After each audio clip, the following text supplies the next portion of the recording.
10,000 में गुजारा नहीं हो रहा है। सारी समस्या है, बच्चे पढ़ाई के लिए हैं, घर भी बनाना है, माँ बाप बीमार हैं 100 साल। हमारी बिटिया की शादी है, तो बिटिया की शादी में हम 10,000 में कैसे उसको पूरा कर पाएंगे बताइए। तो शादी भी करना है, बच्चों को पढ़ाना भी, 3 बच्चे हैं, 3 बच्चों को पढ़ाना भी है। 10,000 में क्या हमारे बच्चे पल सकते हैं? ऐसा हमने कौन सा गुनाह किया है कि ये सरकार हमारे 25 साल जो हमने 24 साल सेवा दी है, बस यही सबसे बड़ा हमें लगता है हमने गुनाह किया है, जो आज सरकार हम पे ये दो।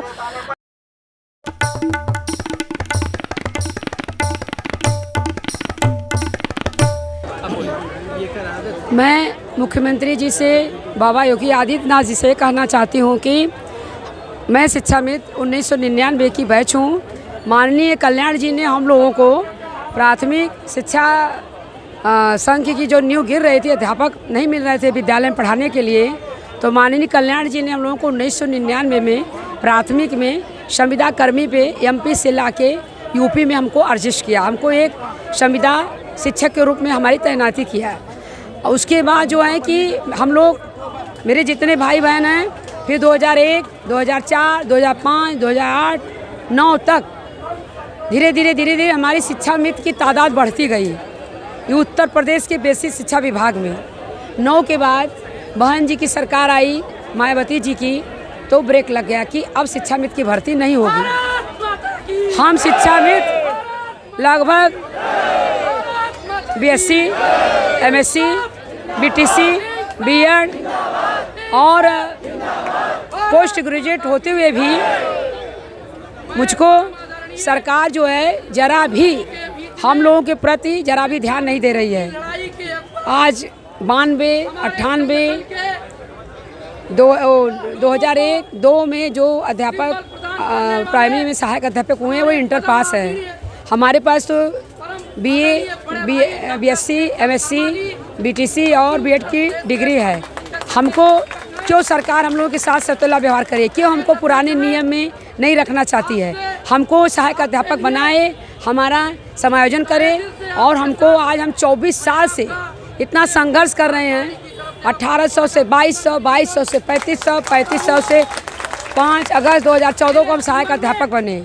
हमको समाहित किया गया, इसके बाद हमको निरस्त कराया गया कि हम अयोग्य हैं। तो हम लोग कहाँ जाएं? अब सरकार हमको 10,000 रुपया भिक्षा के रूप में दे रही है, कि हमारे बच्चों को मारने के रूप में दे रही है, कि हमको गरीब करने के रूप में दे रही है, कि हमको सुसाइड करने के लिए मजबूर करने के लिए दे रही है। बीजेपी गवर्नमेंट पे मैं इतना ज़्यादा विश्वास रखती हूँ, क्यों हम महिलाओं का, हम बच्चों का, हमारे परिवार का, और कहते हैं ना कि मैं अपने उत्तर प्रदेश को इतना आगे बढ़ाऊंगा, मेरे शिक्षा में विकास होगा, हमारी माताएं बहनें विकास के रास्ते पर जाएंगी, हमारे बच्चे आगे जाएंगे, ये देश हमेशा विकास करेगा। लेकिन आज हमारी 10,000 में हम अपने बच्चों का फीस नहीं भर पाते, हम अपना परिवार नहीं चला पा रहे हैं। तो मैं बाबा जी से विनम्र निवेदन करती हूँ। मुझे पता चला है कि आज बाबा जी गोरखपुर में हैं, और मैं उनसे अपने दिल से प्रार्थना करती हूँ कि बाबा जी अब हमारी प्रार्थना को सुन लें। मुझे मेरा आप लोग शाही जी की उन बातों को याद करने का काम करिए कि जो संघर्ष काल से भाग गया वो माई का, जो संघर्ष काल से भाग गया वो का माई का। इसलिए आप लोग डटे रहिए।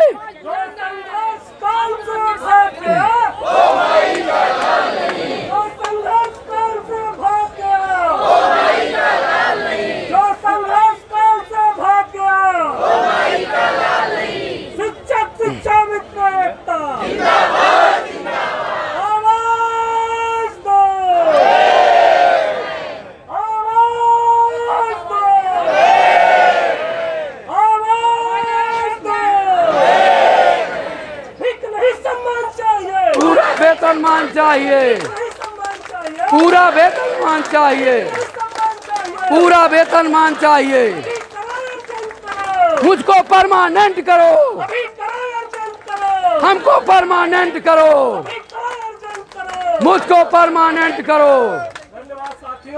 मैं आदरणीय झांसी के हमारे पुराने साथी BD पटेरिया जी आए हैं, हमारे जिलाध्यक्ष सभी प्रदेश, हमारे उत्तर प्रदेश के सारे जिला अध्यक्ष, महामंत्री, आप सबका स्वागत है। आप बधाई के पात्र हैं। जो चट्टानी धूप में आप बैठे हुए हैं और आपके साथ जो चल कर के साथी आए हैं वो भी लगातार डटे हुए हैं। मैं आप लोगों से निवेदन करते हुए इतना कहना चाहता हूं कि आप लोग डटे रहिए।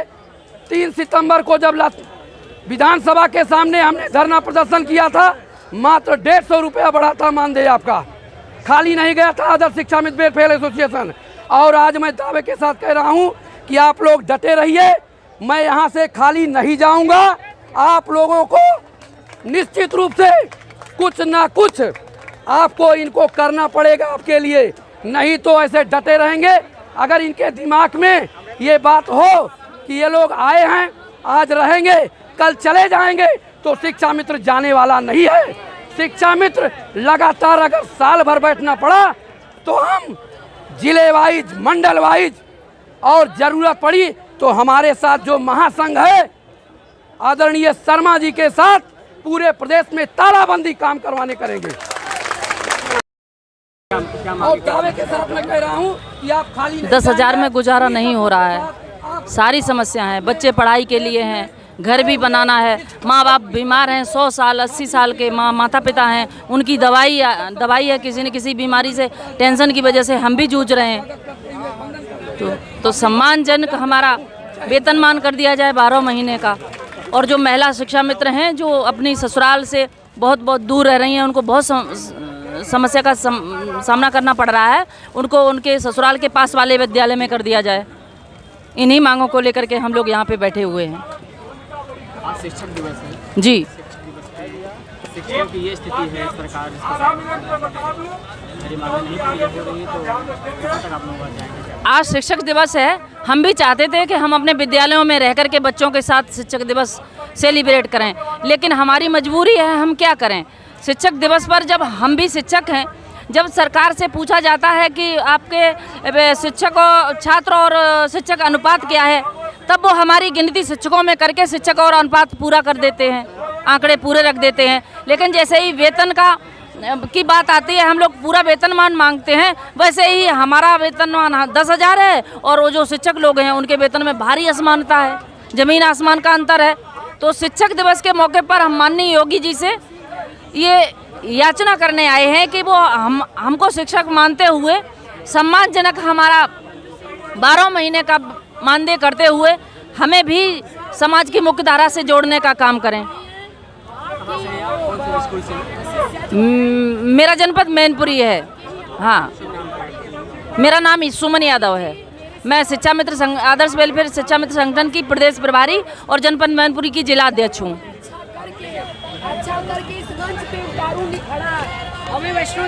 मैं जनपद कानपुर देहात से आशा पांडे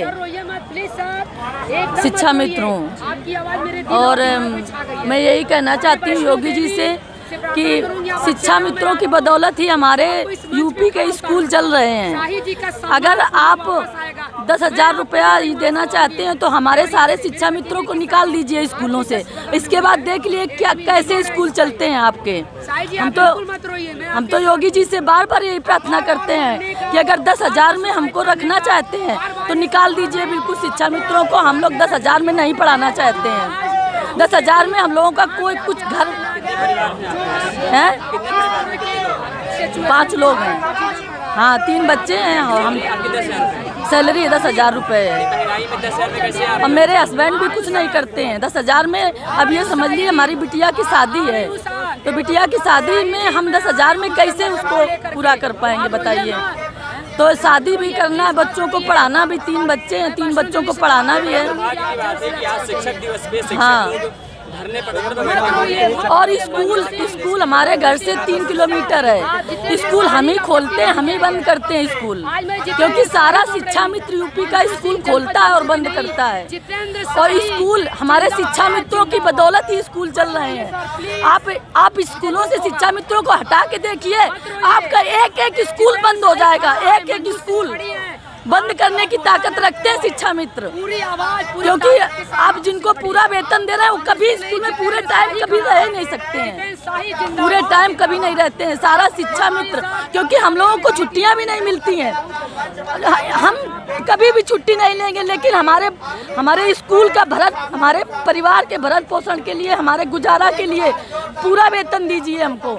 हम कभी भी छुट्टी नहीं लेंगे, पूरा टाइम स्कूल में गुजारेंगे, लेकिन बस यही गुजारिश है कि हमारे परिवार का भरण पोषण हो कायदे से बस। भैया मांगे क्या है मेरी, आप खुद ही समझते हैं 10,000 में कि हमारे बच्चे पल सकते हैं? ऐसा हमने कौन सा गुनाह किया है कि ये सरकार हमारे 25 साल जो हमने 24 साल सेवा दी है, बस यही सबसे बड़ा हमें लगता है हमने गुनाह किया है, जो आज सरकार हम पे ये दुर्व्यवहार कर रही है। हमारे बच्चे रो रहे हैं, सुबह कहते हैं मम्मी फीस चाहिए, तुम कहाँ से फीस दें बच्चों को? सरकार क्यों नहीं सुनती है? मैं भी अर्चना चौहान जनपद औरैया से प्रदेश उपाध्यक्ष, और मैं कहना चाहती हूँ कि अब कुछ भी हो, हम महिलाओं ने ठान लिया है कि जब तक मेरा सम्मान और हमें सम्मानपूर्ण मानदेय या वेतन नहीं मिलेगा, हम यहाँ से जाने वाले नहीं हैं। कुछ भी हो जाए हम यहीं बैठेंगे और यहीं संघर्ष करेंगे और यहीं घुट घुट के मरेंगे, अपने परिवार के साथ यहीं मरेंगे। सरकार से मेरा कहना है कि तत्काल हम लोगों का संज्ञान लें। धन्यवाद।